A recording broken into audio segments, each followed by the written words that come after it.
Broadway was Anna's dream career. So at 18, she moved to New York for musical theatre school, walked into audition after audition against hundreds of girls, all chasing the exact same roles, and gave it absolutely everything she had. But it wasn't enough, and Anna went home to Atlanta feeling like a complete failure. What she didn't realize then was that the dream ending wasn't the end of her story. It just meant those same skills were about to turn up somewhere she'd never expected. This is the 20-Minute Career, and today we're talking to Anna Lohkemper about how the skills from a failed dream became the foundation of an entirely new career. Good morning, Anna. Good afternoon to you, Down Under. First international guest. So this is a lot of fun. We're going to be talking about solutions consulting.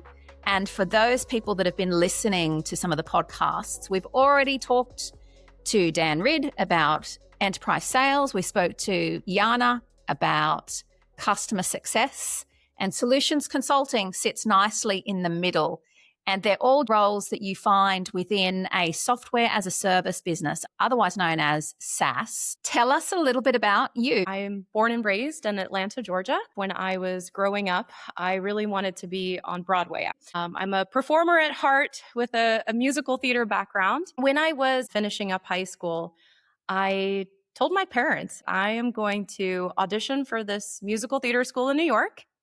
And if I get accepted, I'm going to pack my bags and I'm going to go. My family were, let's say, maybe a little worried about that journey because I think a lot of times, especially your parents, they want the best for you, right? You need to go to university, get the business degree, go do this, go do that. And I decided performing is what I really want to do. I love singing, I love acting and dancing, and I love being able to tell a story on stage. I moved to New York and I did musical theater school, and I did that for a couple of years. I realized pretty quickly that maybe it wasn't for me.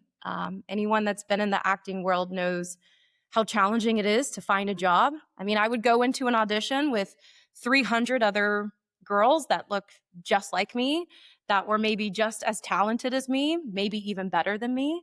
And trying to get those opportunities and jobs while trying to afford living in New York City was really a struggle. So I came back to Atlanta after a couple of years of living in New York, and I had to start at ground zero. I really felt like a failure. I thought that I had let myself down. It was embarrassing that I went there and came back. I ended up falling into the payroll world, and I started off in customer support, actually. I used to key payrolls from small companies. A 15-employee company would email or fax their payroll to me, and I would type it in and process the payroll and send them the reports. Humble beginnings. Oh, yeah. So going from, tap dancing and going to ballet class every day at 8 a.m. to typing in a payroll was a very different. That must have been pretty tough on you emotionally, right? Yeah, absolutely. Yeah. I felt super lost. And at the same time, I was watching all of my friends who had also gone off to universities and different schools. I was watching how they were getting the nice degree, and then they were graduating and landing internships or different opportunities at companies, or even my own friends, the people from school that ended up taking off with their career in acting. So it was, emotionally, it was quite exhausting. How did you end up in solutions consulting?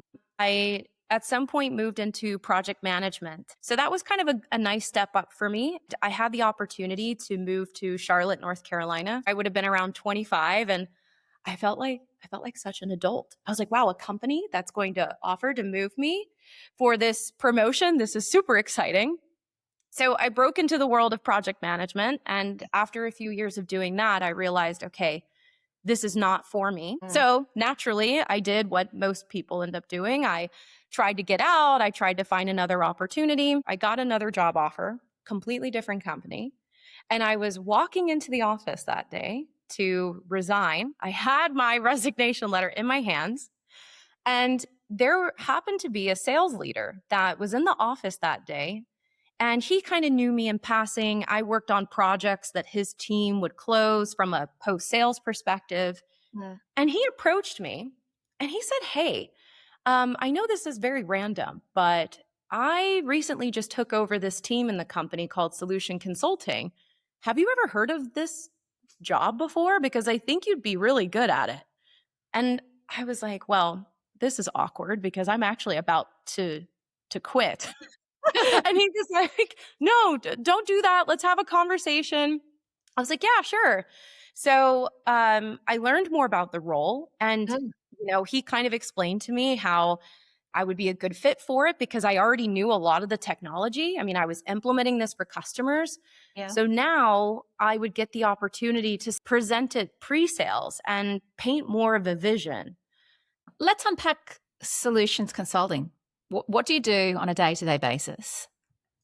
Day to day, it's a mixture of presentations and actually doing the product demos. Mm. So when there is an opportunity that comes in that a sales representative is working on, when it's time to actually show the prospect or show the customer how it works, show them how their challenges can be solved with this solution, this is when I start to get the phone call. So day to day, it's presenting the solution, solving those business challenges for organizations. But that's really maybe only 5% of the role. When I think about it, it's so much about the prep that's leading up to that presentation. The demo might be 2 hours long, but most of my time and efforts goes towards prepping and building everything of the solution. Maybe there's certain configuration or certain branding that I want to do in my environments to really bring that to life and make it something relatable for the organization. Yeah. There is also a lot of time spent with the customer before the presentation to make sure that expectations are aligned. One of the worst mistakes that you could make is going into a demo completely blinded because then you're just doing a tap dance trying to figure out what's important to them, what's not important to them. So a lot of that's the prep. And then, of course, there's also a lot of responding to RFPs, requests for proposals, where, organizations want to send out an RFP to multiple vendors. There might be a big technical questionnaire and what's possible, what's not possible. And also getting the chance to work with our product teams, which is also something that's really unique about the role. There's a lot of cross team collaboration that's happening.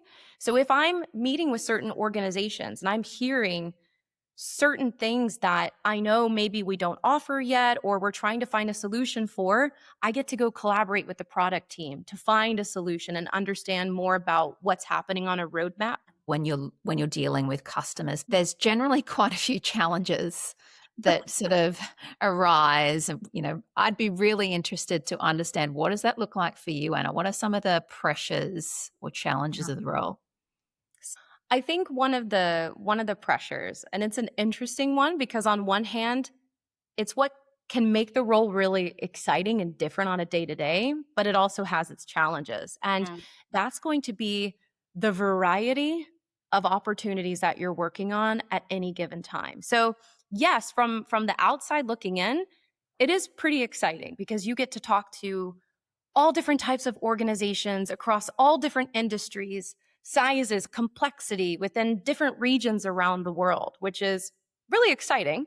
However, that's a lot to manage. And even just to give you a simple example, in my world today, I'm involved in at least over 25, 30 different opportunities right now. Now, of course, they're not all happening every day and every single week, but that's what makes it a little complex and challenging, is that I have to be able to switch gears, because I would say on average, I'm presenting anywhere from, let's say, 3 to 4 times a week to very different industries, very different stakeholders with very different challenges. And I have to prepare for each of those sessions as well. So it's almost like for every organization, I have to put on a different hat, download, remember all of the information, all of the context that we've talked about, remember what was important to them, or even understand like the politics. When a solution consultant comes into the room, we become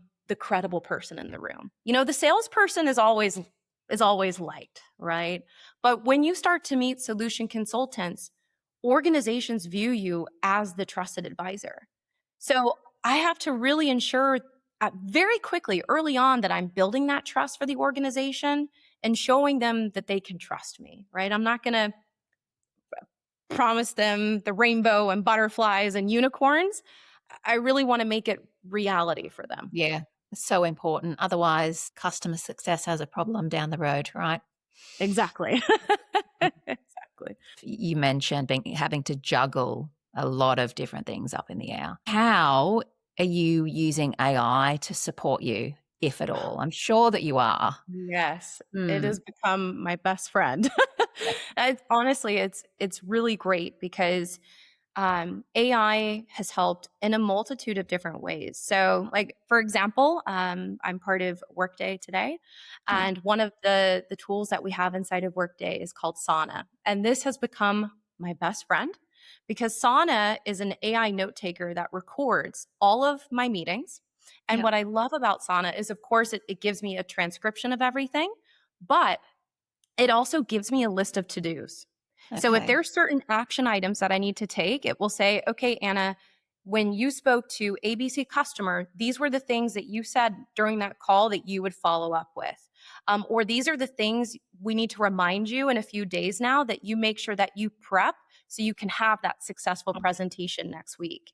So using AI to be able to help with that reminder has been so impactful. Another great use case as well is even for RFPs. This Mm, has been game changing as well for solution consultants because before we would be responsible for having to, yeah, create responses. And if you have an RFP where they've asked you over 200 questions, I mean, this can be so inefficient. So mm, AI has helped a lot with helping us tap into knowledge articles that can help pre-populate answers. And now I can go through those and fine tune them, and I don't yeah, have to recreate them from the ground up, which is yeah. great. One thing with all careers is there's always a price or a cost of doing it.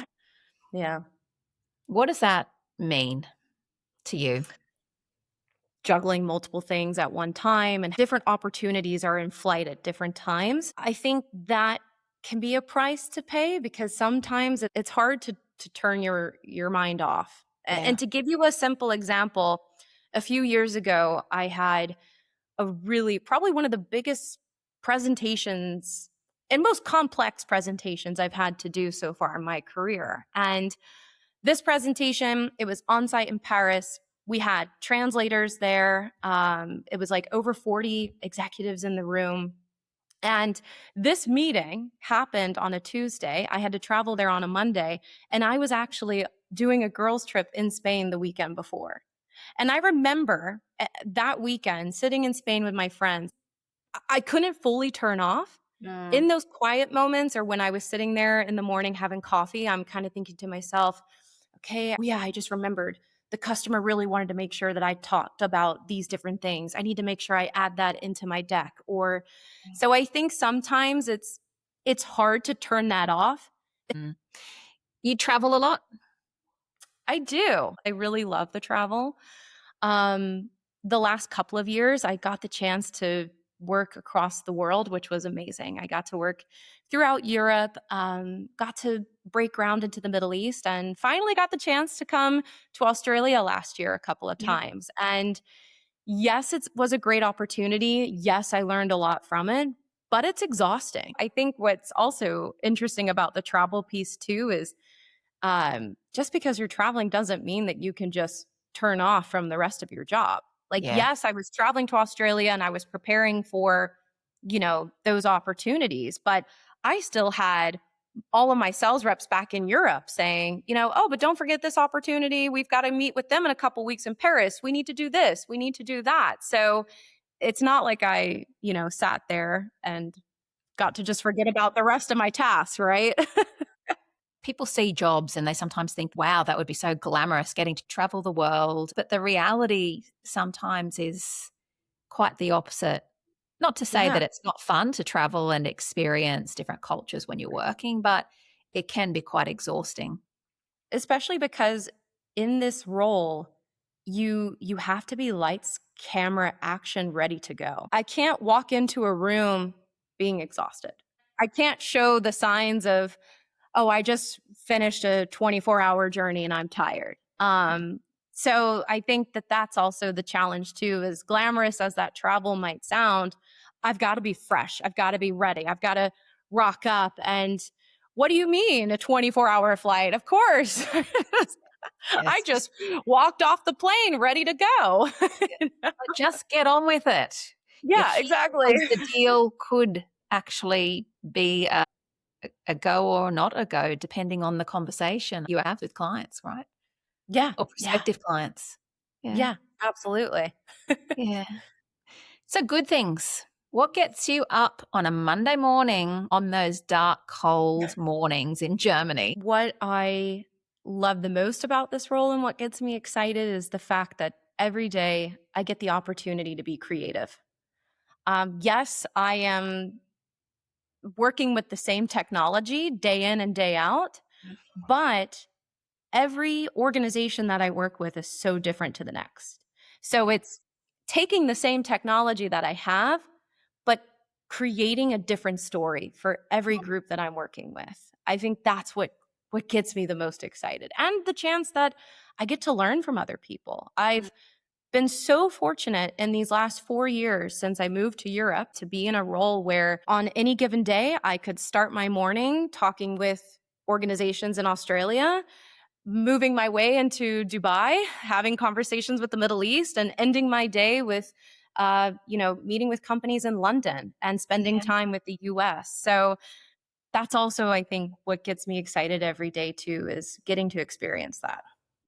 I like that I can see how you anchor what gives you a lot of enjoyment back to the very beginning around sort of you being creative in performance. Absolutely. And it's so funny to look back at it because yeah, back then, if you had said to 19, 20-year-old Anna, oh, you're going to do something completely different. You're not going to be a performer. I would have looked at you like you were crazy. What do you Yeah. mean? I'm going to have my name in bright lights on Broadway. And, you know, Yeah. so it's crazy how it turns out. Yeah. It's a non-linear path, yet there Mhm. are some skills there that have sort of set you up for success. Yeah, absolutely. I always finish with quick 5 questions. So are you ready to go? Rapid fire. Let's go. What has your career taught you about yourself? I think it's taught me that I never made the wrong choice by going to musical theater school, that actually I never failed. I ended up just developing a skill or multiple skills that would end up helping me be successful in the role that I'm in today. Love that.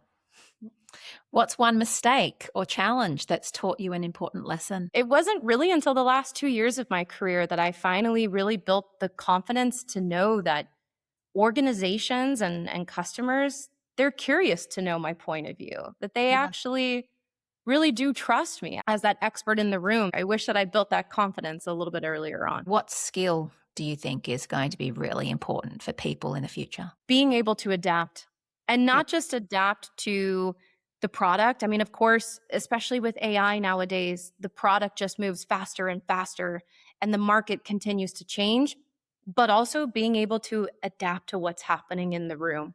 Yeah. Um, every customer, every stakeholder has different challenges, different things might come up, and you've got to be able to pivot on the fly and adapt to those situations. What excites you about where solutions consulting is moving to in the future? Yeah, I love the fact that we are using so much more AI to help us become more efficient. So now we can really spend more time on working with customers to really develop what is the solution that makes sense for them. Because as we go forward and technology is changing and there's so many different paths and different technologies that customers can work with, I think as solution consultants, it's going to become so much more important to really think about what is the best solution to provide Right. to them. Because there's so much in the market and there's so much changing so rapidly. And final one, what advice would you have given your 20-year-old self? To not give up, and you're not a failure. You're not a failure at all whatsoever. And it's incredible how the universe works in odd ways. And yeah, you were just developing a new skill set that you never realized you would end up actually using all of the time in your future. Anna, thanks so much for getting up early this morning in Germany. It's been lovely to have you on the show. Great. Thank you so much.